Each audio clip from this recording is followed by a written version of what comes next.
So, Gus, after the full-time whistle went on Thursday, what were your immediate thoughts after the game?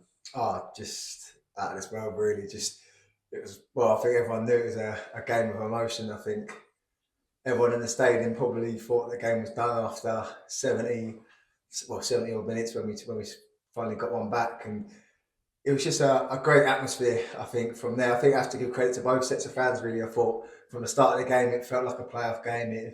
Both fans were going at each other, and it felt a real good atmosphere in there. But to come out on top of that and to pull through was massive, and it just felt unbelievable.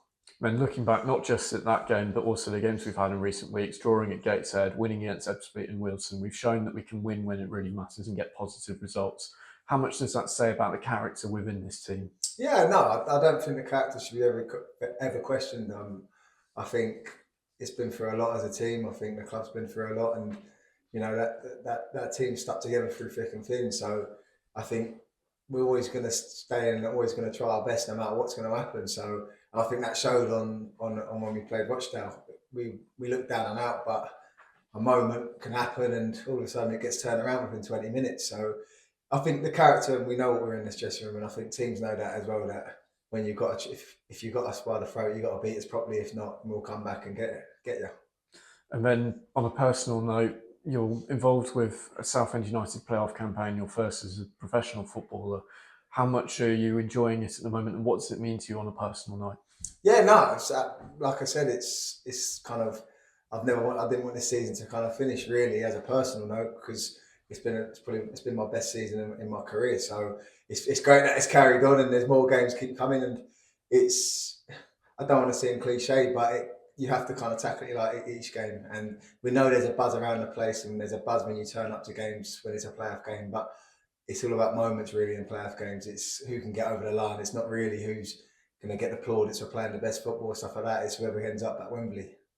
And ahead of a second trip to Forest Green this season, obviously you scored last time out at the New Lawn Stadium.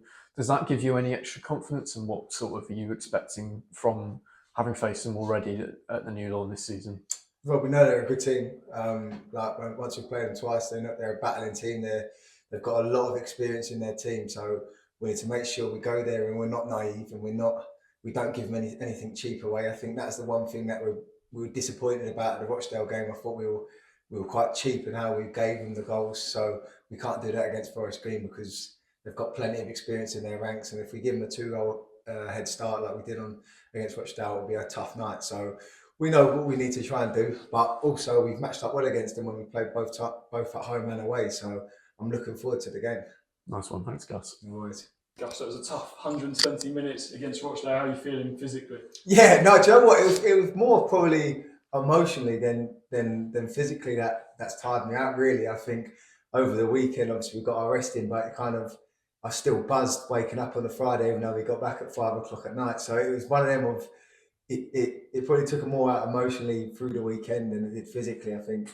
So I'm feeling all good now. Was it is it hard to stay focused then and sort of reset yourself to go again for the Forest Green game? Nah, not at all. I think it was one of them where you get back into bed and you think, oh my god, like it actually happened, and you kind of realise a couple of days after the effects it has on you, and you kind of have to really put yourself into that recover and rest mode. And now we're back in training. Obviously Monday, it's a full focus ahead of Wednesday. So now we're all good and looking forward to it.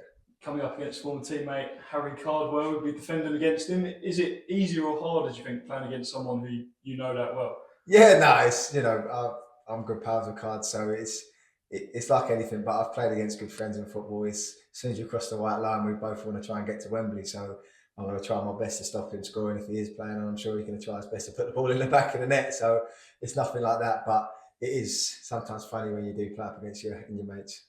And Forest Green at the other end, they've got the best joint second best defensive record in the league this season, so it'd be tough to break them down, wouldn't it? Yeah, no, exactly. I think they're a different kind of team to Rochdale, as much as Rochdale obviously like to pass the ball a lot.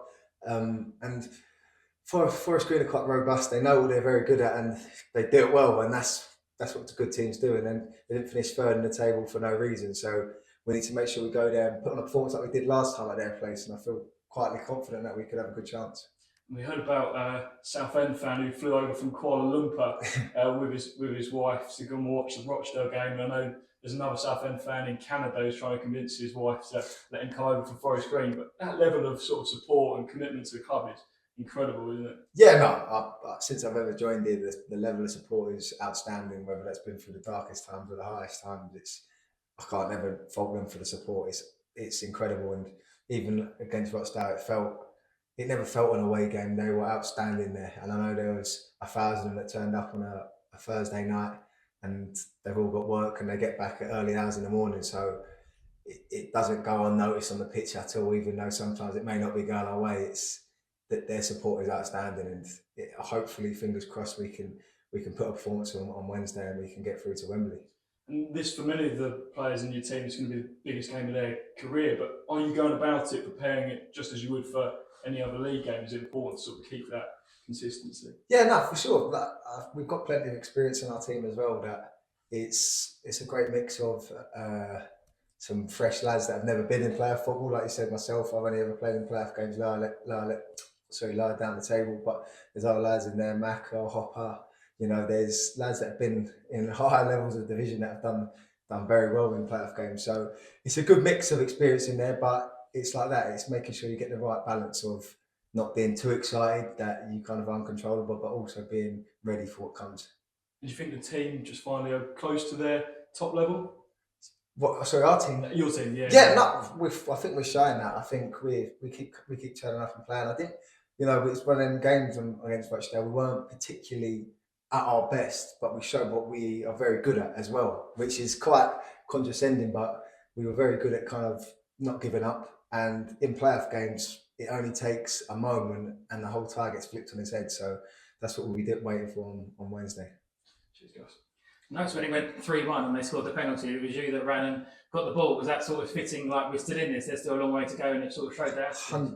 Playoff football's never over. And I think the one thing about it's like cup football as well, is both teams know that the other team's going to put it on you and it's going to get shelled forward. And you could feel it on the pitch with Rochdale that they knew it was coming as well. And I think like things like that, we need all the time we can get to go and score another goal. And I think we were unlucky not to get a penalty and win the game potentially in normal time. So that is playoff football, and it gives that kind of excitement to the fan as well, that anything can happen at that stage. You mentioned penalties. Dread to think about it. Have you been practicing them if it comes to it? Yeah, no, of course. I think you're in the stage of that season now. I think everyone goes and practices their penalties. Everyone has different routines they take, but I think hopefully it won't come down to that. But if it does, I think we're quietly confident that we can get it done. Yeah, and it's strange the way it's worked. So Forest Green haven't played since the last game of the season, whereas we had the game last week. Does that play a part at all? Is it better to have a game or be fresh, or is it much of a muchness really? Do you know what? I think it'll be one of them after the game. I think if we win, I think Forest Green will probably blame that they've had a 2-week break, and if we lose, we'll blame that they've had a 2-week break resting. So yeah. I think it will kind of be one of them. But I like to play and still be in a rhythm. So I'm happy that the way we've gone now, obviously played an extra game and now meeting them on Wednesday. When was the last time you went to Wembley? Never. You've never been? Never been. Not even to watch? Oh, so I've been to watch, but never to play. So it's one of them that there'll be a lot in the game, but I think we're all excited to try and get it over the line, because it'll be a great day out for the fans and I know it's for the players.